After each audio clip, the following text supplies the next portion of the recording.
isinailalim sa National State of Calamity matapos ang sunod-sunod na kalamidad. 760 million pesos na tulong pinansyal ipinaabot ni Pangulong Marcos sa mga apektadong lugar. Idineklara ngayong araw ni Pangulong Ferdinand R. Marcos Jr. ang National State of Calamity sa hangaring masiguro ang mabilis na aksyon ng pamahalaan at maibigay ang agarang tulong sa taong bayan. Ito ay sa gitna ng sunod-sunod na kalamidad na tumama sa bansa at sa inaasahang sama ng panahon na may posibilidad na maging super typhoon. Ayon sa Pangulo, idineklara ang National State of Calamity base na rin sa rekomendasyon ng National Disaster Risk Reduction and Management Council o NDRRMC. Ito ay matapos na umabot sa 10 hanggang 12 rehiyon ang apektado ng bagyo. Mahalaga rin ito para sa mas mabilis na access sa emergency funds ng pamahalaan at mapabilis ang procurement para sa mga pangangailangan ng mga biktima ng bagyo. Kasabay nito, binigyan diin ni Pangulong Marcos Jr. ang kahandaan ng pamahalaan para sa inaasahang Super Typhoon Uwan. Nagpadala na rin ang Pangulo ng mga first responders sa mga lugar na posibleng tamaan ng Super Typhoon. Nagpapatuloy din ang pagpapaabot ng tulong sa mga residenteng naapektuhan ng bagyo. Kabilang na dito ang 760 million pesos na financial assistance mula sa tanggapan ng Pangulo. Sa nasabing halaga, tatanggap ng tig 50 million pesos ang mga lokal na pamahalaan na Cebu, Capiz, Surigao del Norte, Iloilo, Bohol at Negros Occidental. Tatanggap naman ng tig 40 million pesos ang Eastern Samar, Surigao del Sur, Southern Leyte, Antique at Aklan. Samantalang tig 30 million pesos naman ang Leyte at Masbate at tig 20 million pesos ang Guimaras, Agusan del Norte at Dinagat Islands. Tatanggap din ng 10 milyong piso ang Biliran, Camarines Sur, Sorsogon, Misamis Oriental, Negros Oriental at Palawan. Nagpaabot din si Pangulong Marcos Jr. ng financial assistance na tig 5 million pesos sa Albay, Romblon, Batangas, Northern Samar, Siquijor, Quezon Province, Samar, Agusan del Sur, Laguna, Zamboanga City, Manila City, Camiguin, Occidental Mindoro, Camarines Norte, Zamboanga del Norte at Iligan City. Binigyan din ni Pangulong Marcos Jr. ang hindi bibitaw at hindi iiwan ng pamahalaan ang Cebu hanggat lahat ay nakabangon. Sa ganito mga pagkakataon, sinisiguro ng pamahalaan sa ilalim ng administrasyon ni Pangulong Marcos Jr. na lahat ay maaabot ng tulong at kalinga sa anumang panig ng bansa. At maaari na po akong tumanggap ng inyong mga katanungan. First question is from Ivan Mayrina, GMA7. Good afternoon, Yusek. I meant to ask this to the President but unfortunately he didn't take questions. Meron pa po kayang specific marching orders ang Pangulo sa mga ahensya in the way of providing immediate relief sa mga apektado po ng bagyo?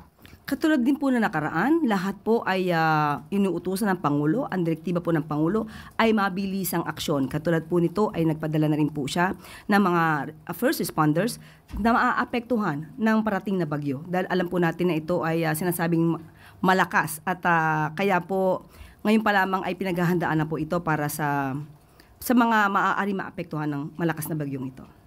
Understandably, ang galit po ng tao dito ay sa mga flood control projects. Yun po ang sinisisi kung bakit nagkaroon ng unprecedented levels of flooding in many areas. But there are also reports that this is partly due to also deforestation, quarrying. Nandyan din po ang mga teorya na ito'y dahil sa unregulated development in the region. Is Malacanang, is the President also ordering investigation in these areas kung bakit po nagkaroon ng ganyang klaseng pagbaha? Kung ganyan po ang nakikita, dapat lamang po tingnan ito ng pamunuan ng DNR kung ano ang nagaganap at kung ito ba ay hindi lamang dahil sa kalamidad, hindi lamang ito act of God, kundi may kinalaman ang mga pagpapabaya ng mga tao at ang pang-aabuso sa ating natural resources o sa ating kalikasan. So talagang po magkakaroon din po ng investigasyon dito. So is the President expected to also order or has he already ordered the DNR to investigate? Sa ngayon po ay wala pa pong naipapaabot sa atin kung meron na po silang usapan na pamunuan ng DNR. But with that kind of situation, hindi na po kailangang iutos to ng Pangulo dahil alam po nila kung ano ang nais ng Pangulo at ano ang mga direktiba ng Pangulo sa mga ganitong klaseng kalamidad. Salamat po. Next question, Ann Soberano, Bombo Radyo. Yusek, good afternoon. Yusek, nagpaabot po ng condolences ang United Arab Emirates and United States. At may we know po, dahil nga po sa devastation na sanhi po ng Typhoon Tino, may we know po kung may mga international aid na pong natanggap ang Pilipinas para sa bagyong Tino at kung meron man po ano-anong mga bansa na po ang nagpadala ng tulong at humingi din po ba tayo ng tulong sa kanila? Thank you. Wala po na call for any foreign assistance dahil sa ngayon po ay meron po pa tayong pondo para sa ganitong mga klaseng sitwasyon po. At may mga quick response funds po ang mga frontline agencies na marireplenish po. At kung ito po ay kukulangin, lalo-lalo na po sa mga LGUs, makakaasa po sila na sila po ay bibigyan po ng tulong mula sa Office of the President. Yung tinatawag po nating local government support funds. Pero sa ngayon po, among the ASEAN plus 1 partners, maliban po sa mga nabanggit na bansa, nagpaabot na rin po ng pagtulong o readiness ang bansang Australia, Canada at USA para po sa pag-assist in our recovery efforts on the ground. So, yun po. Pero sa ngayon po, hindi po tayo nananawagan para sa financial assistance or rather foreign assistance. Salamat po, Yusek. Thank you. Next question, Tuesday New, DZBB. Hi, ma'am. Under the state of national calamity, ano po ang saklaw nito? Ano yung mga karampatang aksyon at takbang na kailangan gawin ng gobyerno? Since national ang scope niya, ibig po bang sabihin nito kahit yung mga lugar na hindi naman direktang tinamaan ng bagyo, for example, ay pwede ring magpatupad ng price freeze or yung mga tao pwedeng mag-apply for calamity loan since nga po ito ay national na?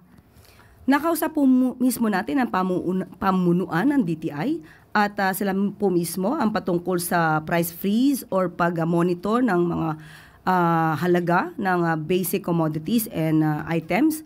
Ito po ay pangkalahatan. Pero sa ngayon po, hintayin po natin ang declaration mismo na manggagaling sa Pangulo dahil kanina lamang po ay kanyang inaprubahan ito. At ang rekomendasyon po ng NDRRMC ay inaprubahan, pero hintayin po natin mismo yung pinaka-declaration of national state of calamity at doon natin makikita kung ano po yung pinaka-detalye. Pero in general po, sinabi po ng DTI na patungkol po sa presyo ng mga basic commodities, pangkalahatan po ito. So, nationwide, ma'am, na magpapa-price? Opo, yan po yung pinaka-general. Yan po yung pinaka-general rule. Pero hintayin po natin ang pagpapalabas po mismo ng deklarasyon na magbumula sa ating Pangulo at tignan natin po yung pinaka-detalye ng nilalaman po ng deklarasyon. Okay. Ganon din po yun sa situation ng mga tao na gustong mag-apply for calamity loan, halimbawa? Depende po kung sila po ay qualified. Hindi naman po lahat ay pwede makautang kung hindi naman sila qualified member. Yeah. Thank you, ma'am. Next question, Sam Medinilla, Business Mirror.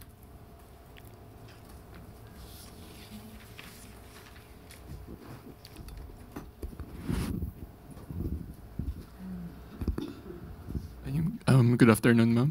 Bali, tatanong ko lang po kung magkano po yung parang existing na emergency fund na pwedeng itap ng government to assist yung areas na naapektuhan ng Typhoon Tino?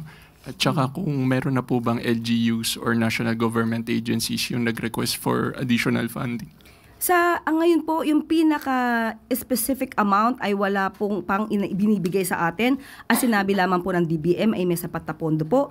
Kahit naman po ang LGU ay meron po silang respective budgets for disaster and calamity. So, sa ngayon po ay wala pong ibinibigay sa atin na detalye kung meron na po mga LGUs na nanghingi or nag-ask for replenishment. Pero yan po ay mapapakita naman po natin dahil mismo ang Office of the President siya po ang nagbigay ng pondo sa mga lugar na nasalanta. Thank you po. Next question, Bella Calyaso, Philippine Star. Good afternoon, Yusek. Yusek, bago ko ano yung sa hunger, tanong ka lang din po, kasi may mga netizens na nagtatanong kung bakit ngayon lang nagpatawag si Presidente ng situation briefing sa NDRRMC, considering nakalabas na raw po yung bagyo. Ano po ang paliwanag ng palasyo dito? Kahit hindi naman po nagkaroon ng briefing ang Pangulo, everyday naman po siya nakikipag-usap dito at nagmo-monitor. So ngayon lang po siya pumunta po doon, pero hindi po ibig sabihin po noon hindi po siya nagmo-monitor ng sitwasyon sa ating bansa. And then ma'am, yung sa hunger po ma'am, sabi ng SWS, tumaas from 16.1 nung June, ngayon tumaas yan ng 22%. So, despite nga yung effort ng government, meron tayo sa DSWD and meron din tayong 20 peso na rise from DA, parang yung hunger, ang laki ng tinaas niya, more than 5%. Ano po ang paliwanag ng palasyo? Huwag natin kalimutan na sunod-sunod ang kalamidad na naranasan ng mga kababayan po natin.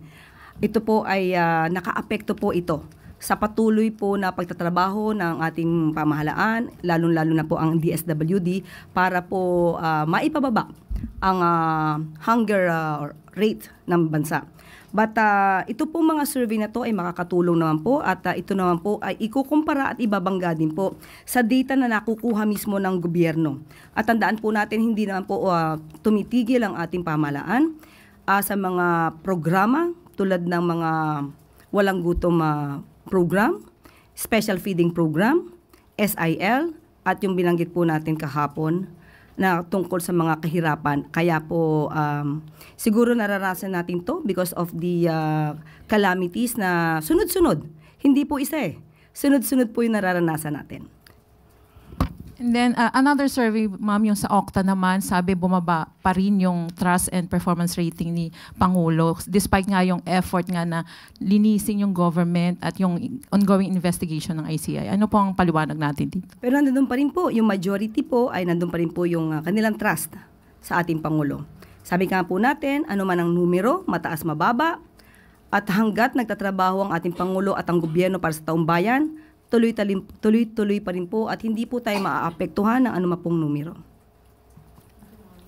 Last question from Eugene Fernandez, IBC 13.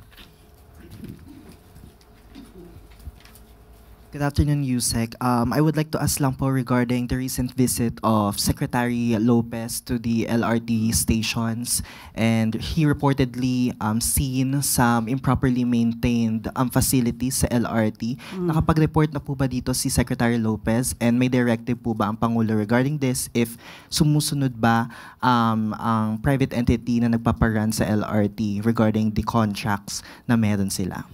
Nakausap po mismo natin si Acting Secretary Lopez at binanggit niya po na pinagre-report niya po ang LRTA na siya pong inutusan na kausapin mismo ang pamunuan ng LRMC at kailangang matugunan ang kanyang nakita na hindi maganda sa Baclaran Station sa LRT1. So within this week, dapat makapagsumite na po ng report ang LRTA. At ang mandato naman po sa kanya ng ating Pangulo ay maginhawa ang mga nararanasan ng mga commuter sa LRT.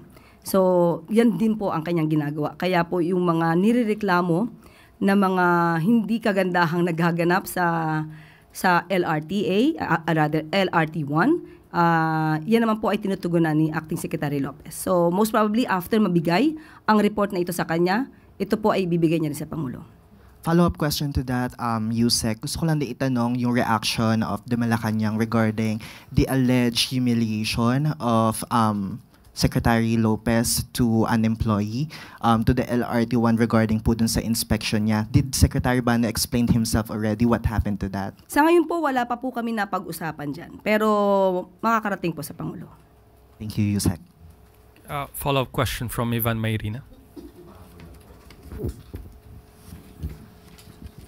Ma'am, pahabol lang, naghain na po ng request na makakuha ng kopya ng SALN ng Pangulo ang grupong Akbayan, Tindig Pilipinas at iba pang civil society groups. Sa Ombudsman? Yes. Hintayin na lang po nila.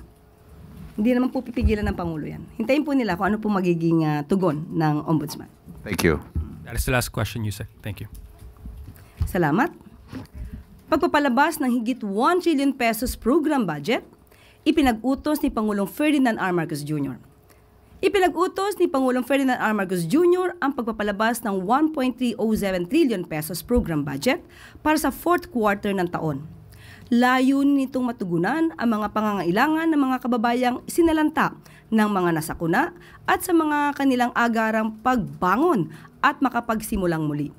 Ayon sa Department of Budget and Management, sa pangunguna ni Secretary Amenah Pangandaman, malaking bahagi ng nasabing pondo ay ilalaan sa social services, alinsunod sa direktiba ng Pangulo na tiyaking lahat ng Pilipino ay makikinabang sa mga gastusin ng pamahalaan. Inatasan din ni Pangulong Marcos Jr. ang lahat ng tanggapan ng pamahalaan na gamitin ang pondo sa pamamagitan ng matuwid at epektibong paraan upang mapalago ang ekonomiya ng bansa. Naniniwala ang pamahalaan na kapag nagagamit ng tama ang pera ng bayan para sa infrastruktura, kalusugan, edukasyon o mga direktang subsidiya, mas maraming pera ang pumapasok na tutulong sa pagpapalago ng ekonomiya ng bansa. Lumalakas ang konsumo at pamumuhunan dahil nakikita ng mga investors na tumataas ang pangangailangan para sa kanilang mga produkto at serbisyo. Mayroon ding tinatawag na multiplier effect ang paggastos ng pamahalaan sa mga mahalagang programa. Ibig sabihin, bawat pisong inilalabas ay nakakalikha ng higit pa sa 1 pisong halaga ng aktibidad sa ekonomiya. Prioridad ng Marcos administration ang pag-angat ng pamumuhunan, ang pamumuhay ng mga Pilipino kasabay ng pag-angat ng ekonomiya ng bansa. Naniniwala ang Pangulo na sa ilalim ng bagong Pilipinas, sabay na aangat ang kalidad ng kabuhayan at ang ekonomiya. Tunay na reforma ni Pangulong Ferdinand R. Marcos Jr. sa pamumuhunan sa Pilipinas nagbunga ng 50.7 billion investment sa bansa. Nakapag-uwi ng 50.7 billion investment si Pangulong Ferdinand R. Marcos Jr. mula sa katatapos lang na APEC Summit sa South Korea. Ang kauna-unahang proyekto na nabigyan ng presidential incentives sa ilalim ng Create More Act na nilagdaan ng Pangulo noong Nobyembre ng nakaraang taon. Ang nasabing investment ay mula sa matagumpay na pakikipagpulong ng Pangulo sa Samsung Electro-Mechanics Philippine Corporation o SEMPHIL. Kinikilala ng pamahalaan na isa itong mahalagang tagumpay ng administrasyon ni Pangulong Marcos Jr. na makahikayat ng mas strategic at mataas na halagang pamumuhunan at makalikha ng mas maraming dekalidad na trabaho para sa mga Pilipino. Sa ilalim ng Create More Act, maaari mabigyan ng mas tax incentive o mga tax incentives ng Pangulo sa layuning maisulong ang pambansang kaunlaran, pang-ekonomiya, o sa pagrekomenda ng Fiscal Incentives Review Board o FIRB. Ang 50.7 billion investment ay patunay na mataas pa rin ang kumpiyansa ng mga investors na mamuhunan sa Pilipinas sa ilalim ng administrasyon ni Pangulong Marcos Jr. Patunay din ito na mas pinagkakatiwalaan ng mga investors ang mga batas ng Pilipinas na naglalayong protektahan ang kanilang pagninegosyo sa bansa. At dito na po nagtatapos ang ating press briefing. Magandang araw para sa bagong Pilipinas.